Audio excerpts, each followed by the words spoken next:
Just 48 hours after sending federal troops into Washington, D.C., Donald Trump looked straight into the camera and dropped this bombshell. We're just starting with D.C., and then I'm gonna look to New York in a little while. Has expressed some specific concern about what would happen if Democratic nominee for Mayor Zohran Mamdani, in fact, does win. And I was able to press Mamdani today about how he would handle President Trump deploying the National Guard. Then I'm going to look at New York in a little while. Let's do this. Let's do this together. Let's see. It's going to go pretty quickly. President Trump made clear New York may very well be the next target for federal deployment of troops, while announcing his administration is taking over policing in Washington, D.C. That's right. Trump is now threatening a federal takeover of New York City. Other cities are hopefully watching this, and maybe they'll clean up, and maybe they'll do this and get rid of the cashless bail thing and all of the things that caused the problem. He is pointing to rising crime and the need for emergency public order ahead of the 2026 World Cup and 2028 Olympics. He even warned, we'll go military if we have to. Thank goodness they came. If I didn't go and put our military there, or National Guard in that case, and we'll go military if we have to, but the National Guard went there. They were very effective. If we didn't do that, I don't think you would have had the Olympics in Los Angeles. And just like that, what began as one city became a national crisis. NYC in the crosshairs. The threat wasn't random. Trump named major cities he might target next: Los Angeles, Baltimore, Oakland, New York, and Chicago. He blamed Democrat decay, said federal agents could ensure public safety for upcoming global events, and then tossed gasoline on the fire. If we didn't go to Los Angeles to help this incompetent governor and a mayor that doesn't know what the hell she's doing, if we didn't go to Los Angeles, you wouldn't have a big part of it burned down. The other part of it would have burned down too. You would have not had, I don't think you would have been able to have the Olympics. We have the Olympics. I have a lot at stake with that because I'm the one that got the Olympics. Andrew Cuomo warned the mayoral candidate Zohran Mamdani Trump will flatten him like a pancake. Councilmember Keith Powers fired back. So even the timing of this feels strange to me, and feels like another attempt for Donald Trump to just threaten people that don't agree with his ideology. D.C. already taken before New York, it was Washington, D.C. that got hit first. On August 12th, Trump invoked Section 740 of the Home Rule Act, federalizing control of the Metropolitan Police. I'm announcing a historic action to rescue our nation's capital from crime, bloodshed, bedlam, and squalor, and worse. This is Liberation Day in D.C., and we're going to take our capital back. We're taking it back. Under the authorities vested in me as the President of the United States, I'm officially invoking Section 740 of the District of Columbia Home Rule Act. You know what that is?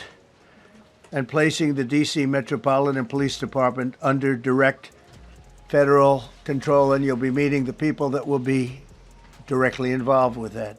He appointed DEA Chief Terry Cole as Emergency Police Commissioner and sent in 800 National Guard troops. But here's the twist. Crime is actually down in D.C. Violent crime is at a 30-year low. So why the takeover? Critics say political distraction, to avoid Epstein file pressure, to rev up his base, and to send a message he's still in charge. The public wasn't having it. Marchers stormed DuPont Circle. Activists held signs, Trump must go. Gestapo, we say no! Now's the time for Trump to go! Now's the time for Trump to go! Troops on the street, we say no! We say no! Now's the time for Trump to go! Now's the time for Trump to go! Fascist America, we say no! Fascist America, we say no! Now's the time for Trump to go! Now's the time for Trump to go! ICE Gestapo, we say no! Mayor Bowser called it a hostile seizure of local power. D.C. Attorney General Schwab sued Trump's administration within 24 hours, accusing it of violating the Home Rule Act. Celebrity chef Jose Andres tweeted, "D.C. needs respect, not federalized troops." And tennis legend Martina Navratilova posted, "It would not be America."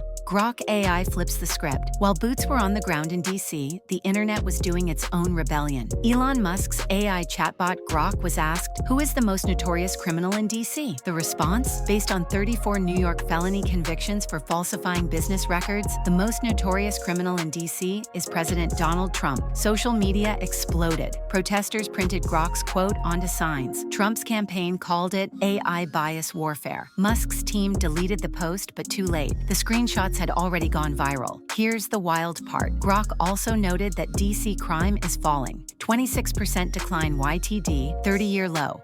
Commentators speak out. This wasn't just a policy move. It became a political earthquake. Rachel Maddow called it a warning shot against local governance, one city at a time until the entire map is redrawn. Lawrence O'Donnell added, "Trump's America First has become authoritarianism first. If you don't see it now, you won't see it until the tanks roll in." On CNN, Abby Phillip broke it down. DC is the test. NYC could be the blueprint. If federal police can replace local control here, no city is safe from takeover. Even conservative voices reacted. Former GOP strategist Rick Wilson said, "This isn't conservative. This is a hostile merger of the military and politics. Call it what it is. Dictatorship in slow motion." Meanwhile, scholars rang alarm bells. Political science expert Dr. Heather Connolly told PBS, "This is textbook soft dictatorship. Power consolidation disguised as public safety. You don't need to declare martial law if you can achieve the same result in pieces." And Dr. Michael Eric Dyson warned, "Trump is weaponizing the fear of crime even when crime is going down. It's classic authoritarian psychology. Invent the threat, then sell yourself as the savior." The message was clear. This isn't law enforcement, it's a rehearsal.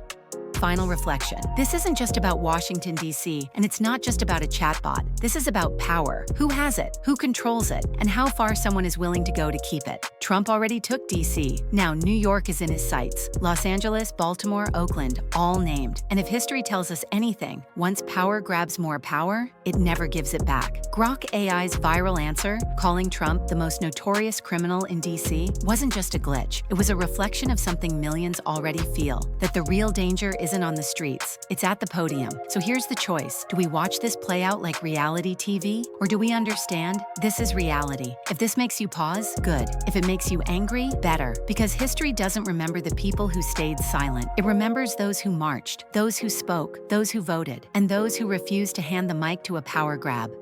So let's be clear, this isn't just a headline. It isn't just another Trump soundbite or another viral AI clip. This is a test of democracy, of cities, and of people who still believe their voices matter. Trump says New York is next, but if DC can be seized with the stroke of a pen, what's to stop Los Angeles, Chicago, or your own city from being next on that list? The truth is, authoritarianism doesn't arrive overnight. It shows up in stages. One city, one agency, one emergency at a time. Until suddenly, the country you thought you lived in isn't the same anymore. And here's the twist. Even AI Grok, Elon Musk's chatbot, cut through the noise and called Trump exactly what millions already believe he is, the most notorious criminal in DC. Whether you trust AI or not, whether you love Trump or hate him, that moment mattered. Because it showed us something. The resistance isn't just on the streets, it's online. It's everywhere. So the question now isn't about Trump, it's about us. Do we just scroll past? Do we shake our heads and move on? Or do we act protest, organize, vote, speak out before one city becomes every city? Because history won't remember the silence. It remembers the voices that stayed loud. Don't forget to like, subscribe, and hit the bell icon.